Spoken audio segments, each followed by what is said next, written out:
Jesus Cristo é a história da redenção. A história do reino de Jesus Cristo é a história da redenção. E isso apareceu primeiramente como a igreja. Essa dispensação, essa operação de Deus, do reino de Deus, apareceu primeiramente na forma social, comunitária, chamada igreja. Isto é, a igreja é o órgão principal, é o órgão central do reino dos céus. E Atos dos Apóstolos, o livro registra mais ou menos 30 primeiros anos da igreja de Jesus Cristo. Desde 30, mais ou menos, depois de Cristo, até 60 depois de Cristo. Como é a primeira história, primeiros registros da história da igreja, é sempre um critério de discernimento se a nossa igreja está fazendo tudo certo, se a nossa igreja está andando no caminho correto ou não. E a igreja começou com o batismo do Espírito Santo. Essa grandeza de Deus, que diz no versículo 11 do texto de hoje, começou com a descida do Espírito Santo e todos os reunidos ali serem cheios do Espírito Santo. É o que diz no versículo 4 e 5. Todos ficaram cheios do Espírito Santo e passaram a falar em línguas, segundo o Espírito lhes concedia que falassem. Ora, estavam habitantes em Jerusalém, judeus, homens piedosos, vindos de todas as nações, debaixo dos céus. Isso, no entanto, é a promessa de Jesus que se cumpre no dia da ascensão de Jesus Cristo, isto é, 10 dias antes da vinda do Espírito Santo, no dia de Pentecostes. Jesus havia prometido dessa forma no capítulo 1, versículos de 4 a 5.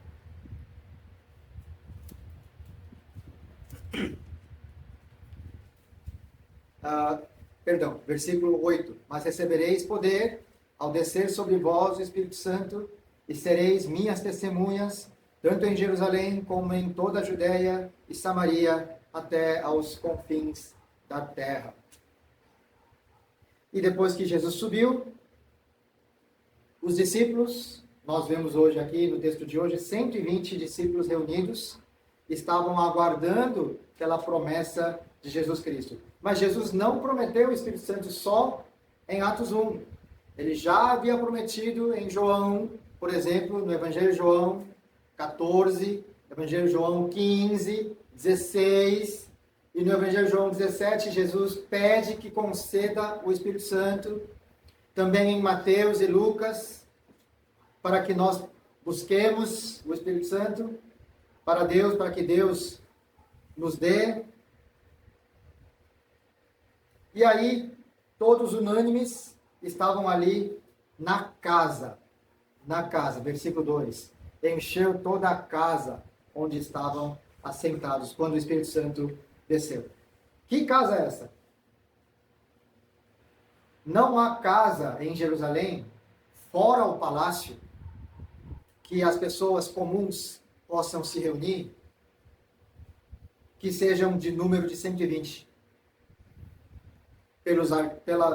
Pelas descobertas arqueológicas, a maior casa de um nobre em Jerusalém, na época de Jesus, nessa época de Atos dos Apóstolos, portanto, foi de reunir 50 pessoas no mesmo lugar. Então essa casa não é cenáculo de Marcos, não pode ser. Se casa de um nobre, por mais rico que tenha sido a família de Marcos, o evangelista, não tem como se reunir 120 num cenáculo.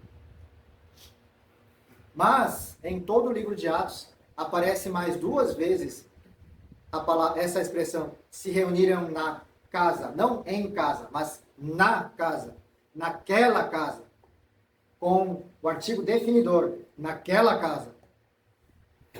E é templo de Jerusalém. Então, os 120 estavam reunidos no templo, e quando estavam no templo, orando, esperando, aguardando pela promessa de Jesus Cristo, desceu o Espírito Santo e encheu o som naquele lugar onde estavam assentados.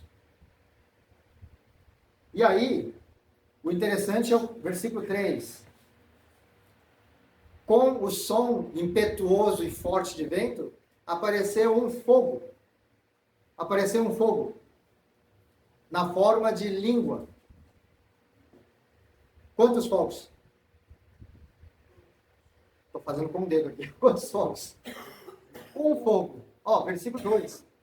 Versículo 3. Como de fogo, não fogos. Um vento, um som, um fogo. E esse um fogo foi rasgado, de acordo com o grego usado aqui. Rasgado, dividido, mas dividido no sentido de rasgado. Rasgado em 120 foguinhos de língua, repousou na cabeça de cada um. Como eles sabiam que estavam com o foguinho de língua repousando na cabeça de cada um? Porque eles se viam. Eles se viam. A pessoa não tem como saber. Não tem espelho no tempo, tá certo? Eu não tenho como saber, mas eu vejo nos outros com um foguinho de língua.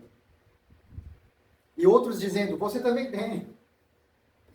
E todos tomados de graça, cheios do Espírito Santo, plenos, enchidos pelo Espírito Santo,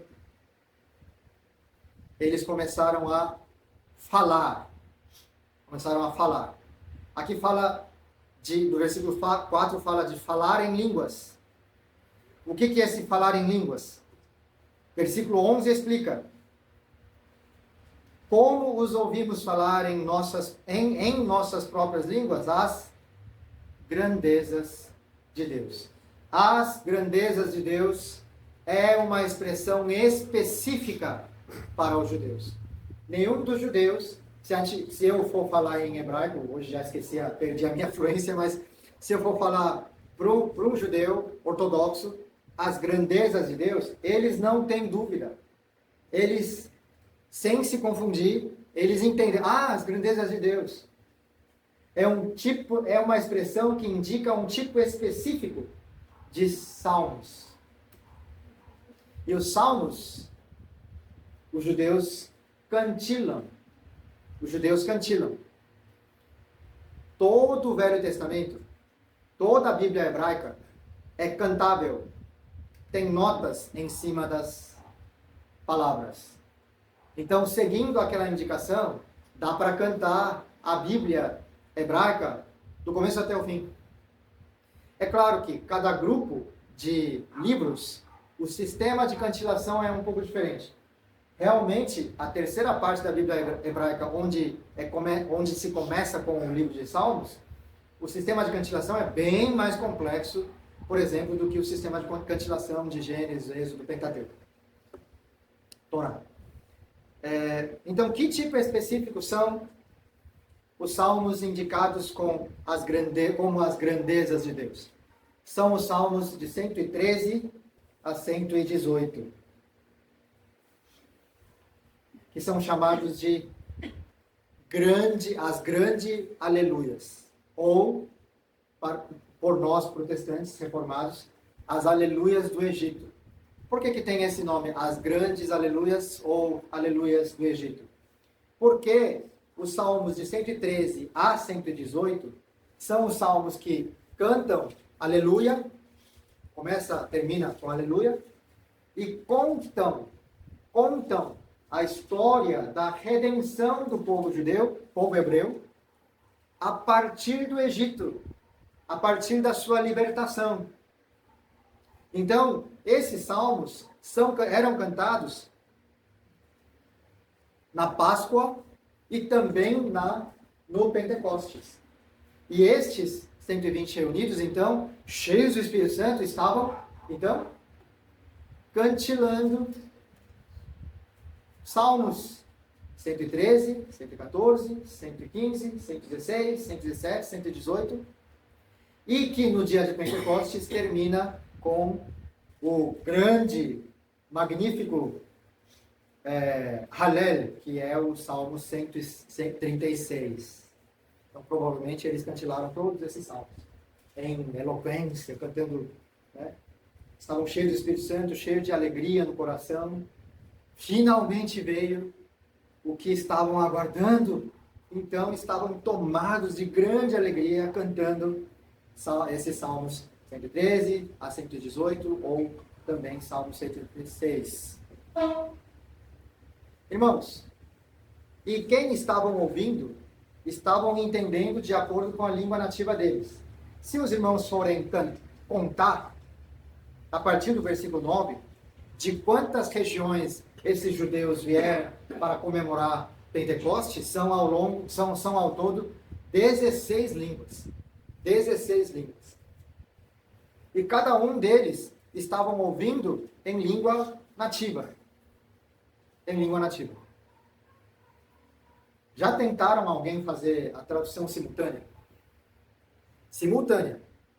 Eu falando em coreano, e enquanto falando coreano, alguém traduzindo em português? Por exemplo, acham que é fácil ou difícil fazer? Mesmo pessoas treinadas, é difícil. Agora, cantar traduzindo simultaneamente é mais fácil ou mais difícil? Muito mais difícil. Então, os discípulos estavam fazendo isso de esforço humano? Cantar em 16 línguas e traduzindo em cada um desses 16 línguas? Impossível. Quase, praticamente impossível. Ali, espontaneamente fazer. Então, o que estava acontecendo? Eles não estavam falando assim, ó. Os reunidos ali. Vejam, não são, porventura, galileus, todos eles que ali estão falando, ou cantilando, né?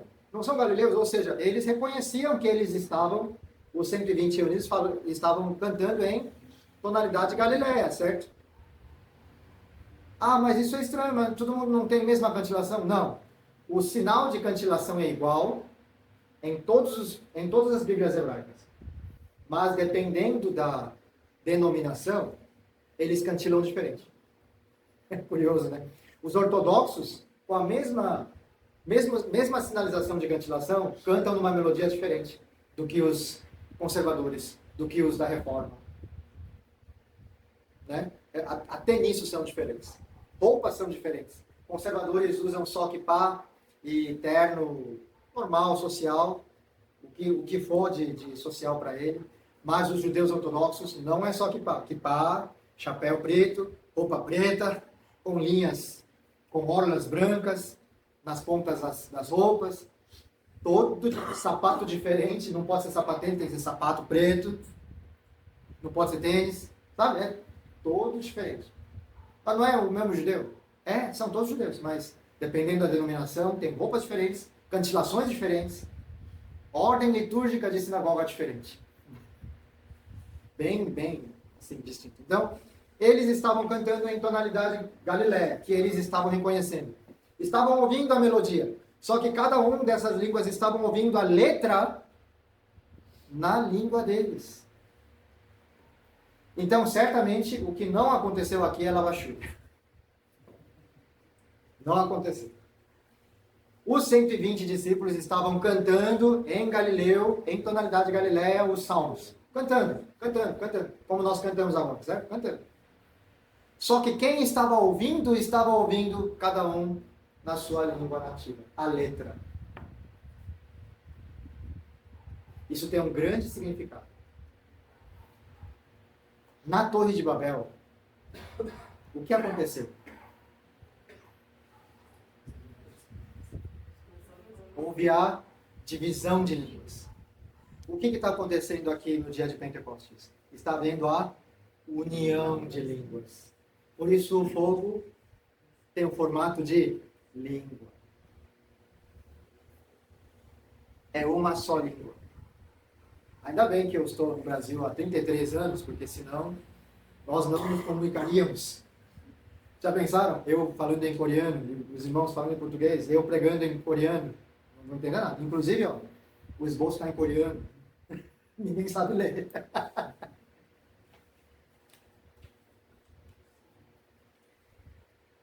Eu não ia falar isso, mas abrindo um pequeno parênteses, numa das igrejas que eu servi como ministro auxiliar na Coreia, numa igreja presbiteriana, aquele pastor titular daquela igreja, gostava muito de oração em clamor. E aí um dos pastores auxiliares gostava muito de que orassem em clamor, né, em voz alta, né, e em línguas. Me encheu tanto saco, perdão a expressão aqui, me encheu tanto saco. Falava assim, não, mas você não sabe, você não recebeu esse dom de línguas? Não, não recebi. Não recebi e não sei falar em línguas. Né? Línguas de anjo, sei lá o que, se for, dom de língua, eu não tenho dom de língua.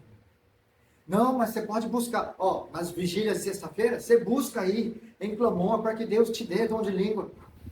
Aí Deus concede todo aquele que busca. Tá bom, né? E nada, só orando em coreano. Chegou a quase me repreender. Ó, é agora, nessa sexta-feira agora, você vai orar em clamor e em línguas. Tá bom. E eu, muito fiel à palavra de Deus, orei em clamor e em língua portuguesa. Na Coreia. Aí o pastor auxiliar falou, nossa, você tem dom de língua? Eu falei, aham. Uma das minhas aptidões é língua portuguesa. É uma língua, certo? Você entendeu? Não entendeu, né? Então, dom de língua. 1 Coríntios 14, alguém que louva, alguém que ora, alguém que prega em outra língua precisa de intérprete, porque ninguém entende. Ó, ninguém me entendeu. Eu orei em português. Ninguém me entendeu. Então tá, eu fui fiel a 1 Coríntios 14. Fechando parênteses.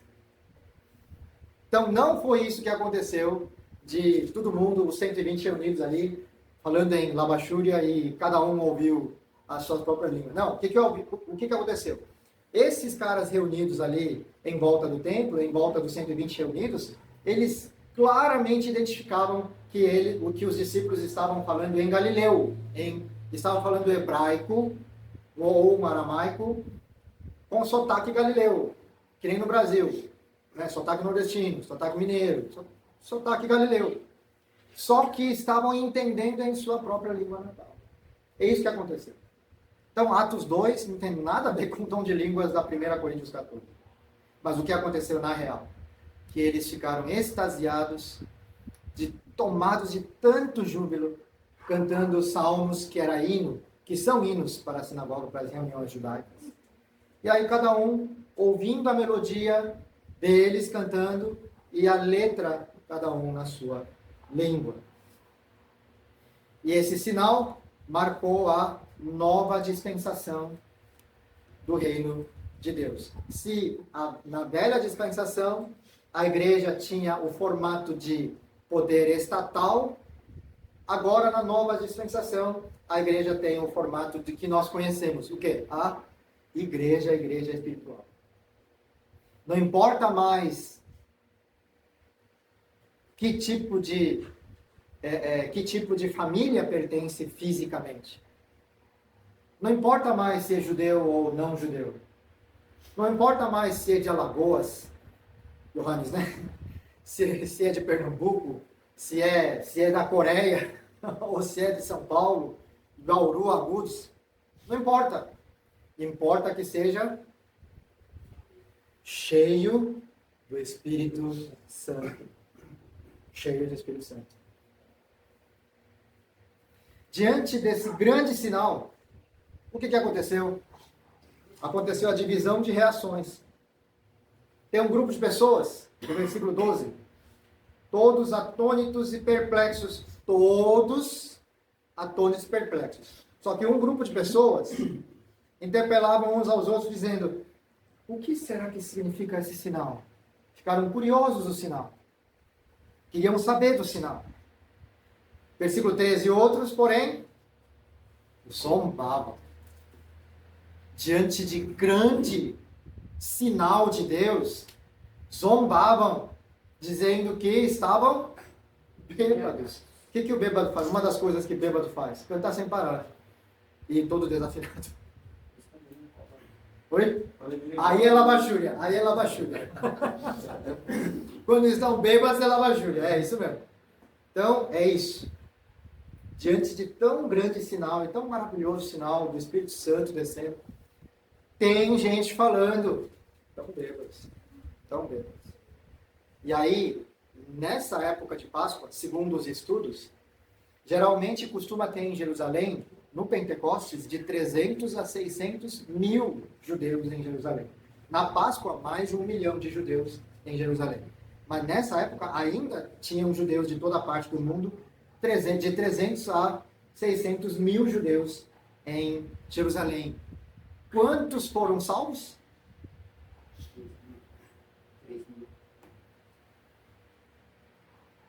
3 mil. Ah, mas 3 mil, né? Quiseram a nossa igreja ter 3 mil pessoas. 3 mil é um número grande, só que mediante 300 mil. É muito pouco. Não é nem 1%. 1% talvez. Não, é 1%? Não. 1%. 300 mil para 3 mil. 1%. Esses, então, que ficaram interpelando entre si, o que será que significa isso? Eram só 3 mil. Somos sempre poucos, irmãos. Não tentemos salvar todo o Agudos, embora essa seja a nossa intenção, a nossa vontade. Não tentemos salvar toda a região de Bauru, toda, sei lá, Oeste Paulista, Velho Oeste.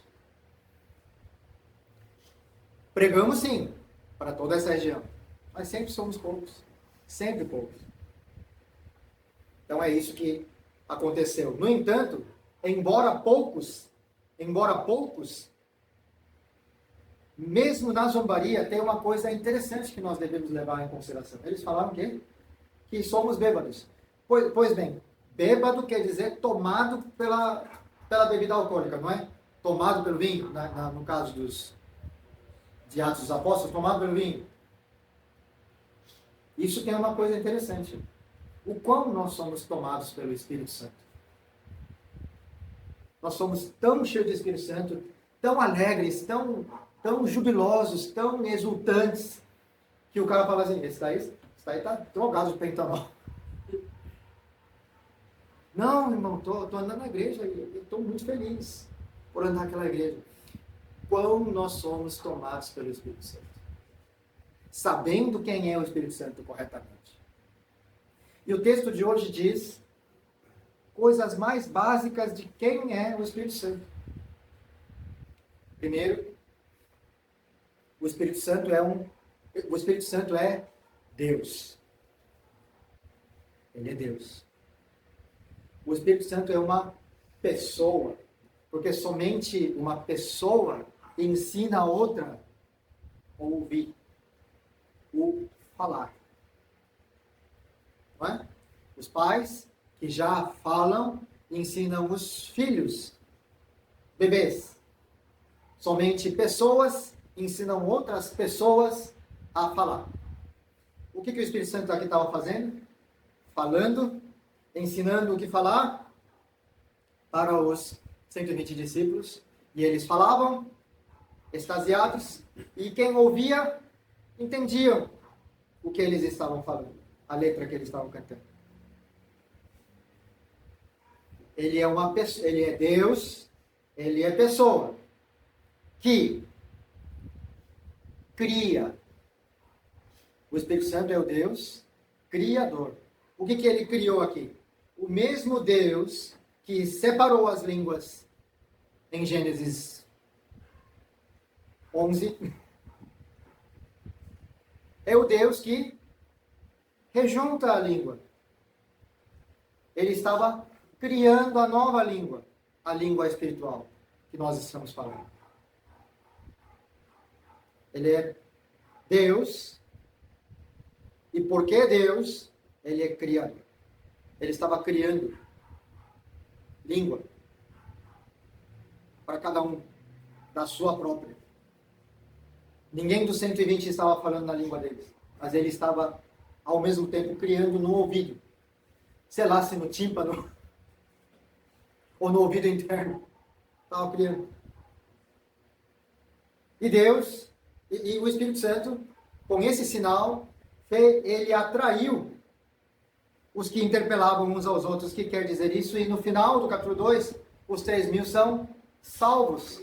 Ele é Deus que salva. Ele é o Deus Salvador. E quando Pedro começou a pregar, ele operou no coração de cada um, provendo a graça para eles, para que possam ser salvos. Ele é o Deus providenciador. Quais são as 3 grandes características de Deus? Criar, salvar e providenciar. O Espírito Santo cria, salva e providencia. Sendo ele Deus, sendo ele pessoa que fala e não se cala diante da proclamação do Evangelho, diante da evangelização dos povos, diante da edificação da igreja. Esse é o Espírito Santo, que o texto de hoje diz, que nós sejamos cheios desse Espírito Santo, todos os dias, todos os dias. Pode ter um dia menos, pode ter um dia mais, mas todos nós sejamos cheios desse Espírito Santo, cada vez mais e melhor conhecendo quem é o Espírito Santo, em comunhão com Ele, recebendo o perdão dEle, arrependendo dos nossos pecados diante dEle, e assim andar na edificação como a igreja e como indivíduos que pertencem à igreja. Amém? Vamos orar?